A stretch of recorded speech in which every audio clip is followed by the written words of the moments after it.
Classes में आपका स्वागत है। आइए स्टार्ट करते हैं क्लास 10th मैथमेटिक्स का चैप्टर कोऑर्डिनेट ज्योमेट्री निर्देशांक ज्यामिति का लेक्चर नंबर 1। पहली बात तो हमें यह समझना है कि निर्देशांक ज्यामिति क्या होती है। निर्देशांक का मतलब क्या होता है कि किसी अंक को निर्देशित करना।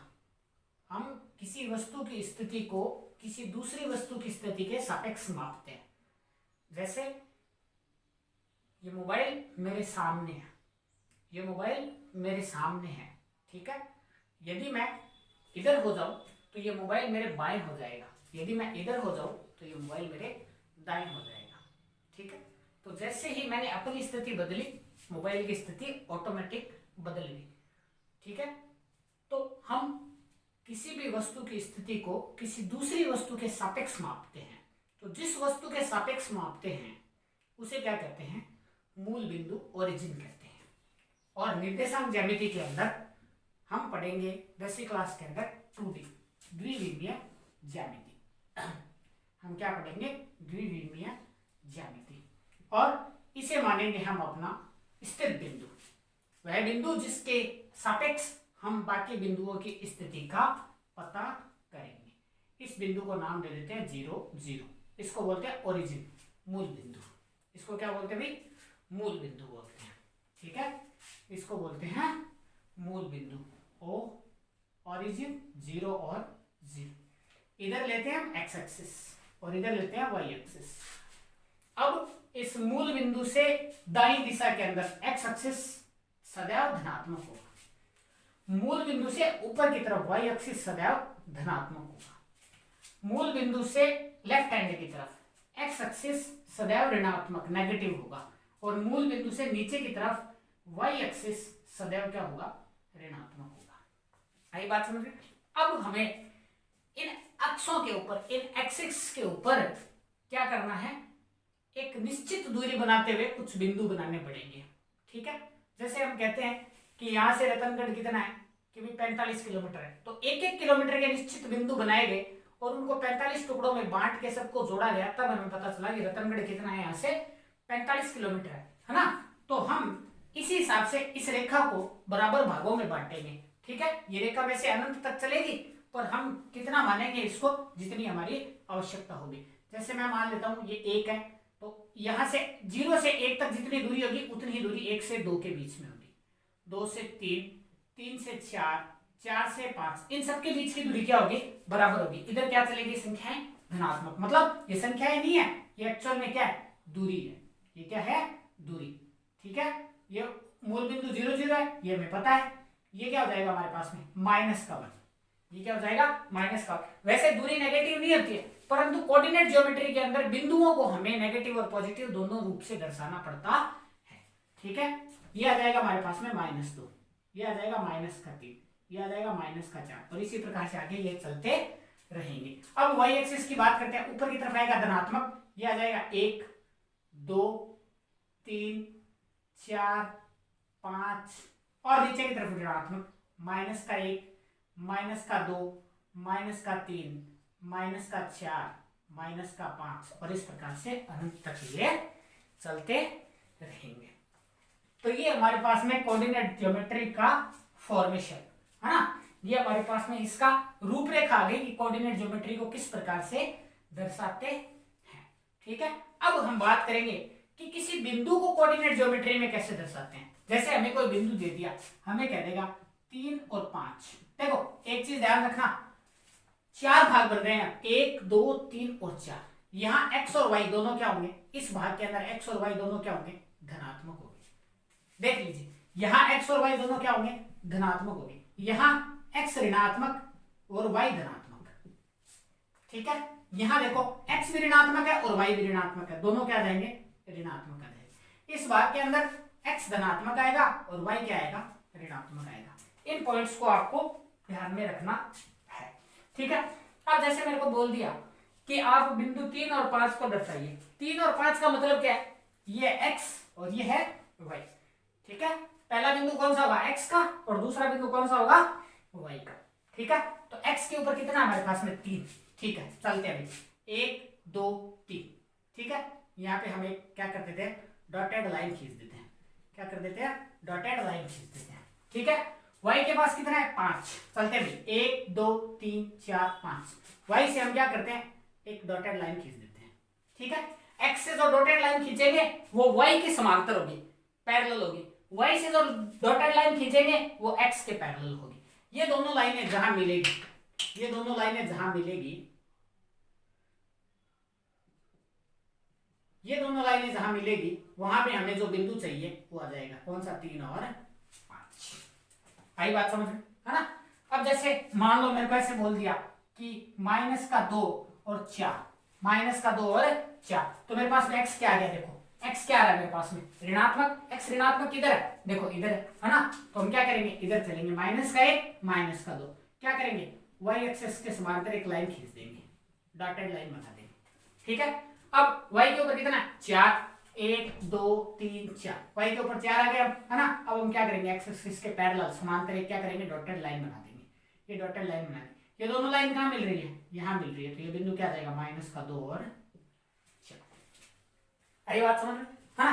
अब जैसे हमें दे दे पॉइंट दे दिया -3 और -2, -3 और -2, मतलब x के ऊपर कितना चल रहा है, -3, तो x के ऊपर किधर चलेंगे, इधर। y के ऊपर कितना चल रहा है, -2, मतलब किधर चलेंगे, नीचे की तरफ। तो देखो 1 2 3, ये डॉटेड लाइन, x से जो लाइन खींचेंगे वो y के समांतर होगी। अब y के ऊपर कितना, -2, -1 -2, तो -2 और x के पैरेलल एक लाइन खींच देंगे, डॉटेड लाइन। अब ये दोनों कहाँ मिल रही है, यहाँ मिल रही है, पॉइंट कौन सा जाएगा, -3 और -2। ठीक है, इसी प्रकार से मान लो हमें कोई पॉइंट चाहिए 4 और -1, 4 और -1, x किधर आ रहा है, धनात्मक पॉजिटिव आ रहा है इधर, y क्या आ रहा है, नेगेटिव, किधर जाएंगे, इधर। तो चलो चलते हैं x के ऊपर 1 2 3 4, और क्या करेंगे, y के पैरेलल एक लाइन खींच देंगे। ठीक है, y के ऊपर कितना जाना, -1 ये रहा। अब यहाँ से एक तीर लाइन खींच देंगे, ये पॉइंट आ गया हमारे पास में इनका दोनों का कॉमन, कितना 4 और -1। ठीक है, तो कोऑर्डिनेट ज्योमेट्री में हमें बिंदुओं का पता इस हिसाब से लगाना है। ठीक है, तो ये हो गई हमारी बेसिक्स बातें। ठीक है, वैसे इन बातों को हमें सीखना जरूरी है, यहाँ से कोई क्वेश्चन नहीं आता है। क्वेश्चन कहाँ से आता है वो बात करेंगे। ठीक है, क्वेश्चन कहाँ से आता है अब वो बात करेंगे। मैं एक कोऑर्डिनेट ज्योमेट्री बनाता हूँ और उसके बाद में हम इस चैप्टर का मोस्ट इंपॉर्टेंट फॉर्मूला देखेंगे कि कौन सा है, यहाँ से क्वेश्चन आने की पूरी संभावना रहती है। तो हमेशा इधर x होगा, इधर y होगा। इसको ऐसे लिख देते हैं -x, इसको ऐसे लिख देते हैं -y। आगे की बात समझ में, सिंपल बात है ये तो, है ना। ये तो क्या है, एकदम सिंपल बात है। ठीक है, अब मेरे पास में ये पॉइंट है x1 और ये पॉइंट है y1। एक पॉइंट है मेरे पास में x2 और ये एक पॉइंट है y2। ये मैंने मेरी तरफ से मान लिया, मैंने इनको कोई गणितीय रूप नहीं दिया। मैंने क्या नहीं दिया, इनको गणितीय रूप नहीं दिया, है ना, ऐसे ही मेरी तरफ से मान लिया। अब x1 y1 बिंदु कहाँ होगा भाई x1 y1 बिंदु कहाँ होगा, x1 और y1 बिंदु कहाँ होगा, बात करेंगे। x1 y1 बिंदु कहाँ होगा, ये x1 है, y के पैरेलल एक लाइन खींच दो। ये y1 है, x के पैरेलल एक लाइन खींच दो। ये बिंदु मेरे पास में क्या जाएगा, x1 और y1। आई बात समझ, है ना। अब बात करेंगे x2 y2 की, बिंदु x2 और y2 की। ये लीजिए भाई, ये y के पैरेलल लाइन आ गई और ये x के पैरेलल लाइन आ गई। ये बिंदु मेरे पास में कौन सा आ गया, x2 और y2, है ना। अब मैं एक काम करता हूं, मेरे पास में दो बिंदु है x1 y1 और x2 y2। मैं इसको नाम दे देता हूं p और इसको नाम दे देता हूं q, है ना। ये बिंदु मेरे पास में आ गया p और ये बिंदु मेरे पास में क्या आ गया, q। और मेरी डिमांड क्या है ना, मेरी डिमांड क्या है, मेरी डिमांड है p और q के बीच की दूरी निकालना, सीधी दूरी, हाँ। ये मोस्ट इंपॉर्टेंट फॉर्मूला है। ठीक है, तो देखो भाई क्या है कहानी मेरे पास में। मैं एक काम करता हूँ, एक सीधी लंब डालता हूँ इसके ऊपर, है ना, और ये मैं बना देता हूँ एक समकोण त्रिभुज। ये पी क्यू और इस बिंदु को नाम दे देता हूँ आर। आगे बात समझ गए भाई। ये बिंदु कौन सा मेरे पास में, पी। ये बिंदु कौन सा मेरे पास में, क्यू। और तीसरे बिंदु को मैंने क्या नाम दे दिया, आर। अब बन गया मेरे पास में एक समकोण त्रिभुज। देखो x2 क्या है, मूल बिंदु से यहां तक की दूरी कितनी, x2, मूल बिंदु से यहां तक की दूरी कितनी, x1, तो ये दूरी बीच की कितनी बच गई भाई, ये दूरी जितनी है उतनी की उतनी दूरी है, ये दूरी कितनी बच गई, x2 माइनस x1। आई बात समझ में? देखो ये दूरी कितनी है y एक्सिस से, ये देखो y2, और ये कितनी है y1, तो ये दूरी मेरे पास में कितनी बच गई, y2 माइनस y1। ये दूरी कितनी बच गई हमारे पास में, y2 माइनस y1, है ना। अब हमें क्या चाहिए, PQ। तो हम 5वीं क्लास से 6ठी क्लास से एक सूत्र पढ़ के आ रहे हैं पाइथागोरस प्रमेय, है ना। पाइथागोरस प्रमेय, पाइथागोरस प्रमेय क्या होती है हमारे पास में, कर्ण स्क्वायर हाइपोटेनस का स्क्वायर इज इक्वल टू लंब का स्क्वायर मतलब परपेंडिकुलर का स्क्वायर प्लस आधार का स्क्वायर, बेस का स्क्वायर, आधार का स्क्वायर मतलब बेस का स्क्वायर। हाइपोटेनस का square is equal to perpendicular का स्क्वायर प्लस बेस का स्क्वायर, यही तो होता है ना। तो हमारे पास में देखो हम कोऑर्डिनेट ज्योमेट्री में किसी को भी आधार मान सकते हैं, किसी को भी कर्ण मान सकते हैं, जबकि त्रिकोणमिति के अंदर ये सिस्टम अलाउ नहीं होता है। वो आपको त्रिकोणमिति में बताया जाएगा कि त्रिकोणमिति में क्या सिस्टम है इसका, ठीक है। तो हमारे पास में क्या है, PQ स्क्वायर कर्ण यही तो है, is equal to PR square plus QR square, PR square plus QR square, है ना। तो हमारे पास में क्या आ जाएगा, PQ square is equal to, PR की वैल्यू कितनी है भाई, देखो PR की वैल्यू कितनी है, x2 माइनस x1, कितनी है, x2 माइनस x1 का होल स्क्वायर प्लस QR की वैल्यू कितनी है, y2 माइनस y1 का होल स्क्वायर। तो PQ इज इक्वल टू कितना आ गया, root of x2 minus x1 का whole square plus y2 minus y1 का होल स्क्वायर। ये है इस चैप्टर का मोस्ट इंपॉर्टेंट फॉर्मूला, ठीक है। तो इतना आप तैयार करें आज। कोऑर्डिनेट ज्योमेट्री के कुछ क्वेश्चन, कोऑर्डिनेट ज्योमेट्री को कैसे रिप्रेजेंट किया जाता है वो मैंने आपको बताया था, तो उसको आप देखें और इस फॉर्मूले को, इस डेरिवेशन को आप करें ताकि आपको याद रहे ये फॉर्मूला। इंपॉर्टेंट क्वेश्चन है, 3 नंबर का क्वेश्चन आता है, 6 नंबर का क्वेश्चन आता है, 9.1 से एक क्वेश्चन आएगा, 9.2 से एक क्वेश्चन आएगा, है ना।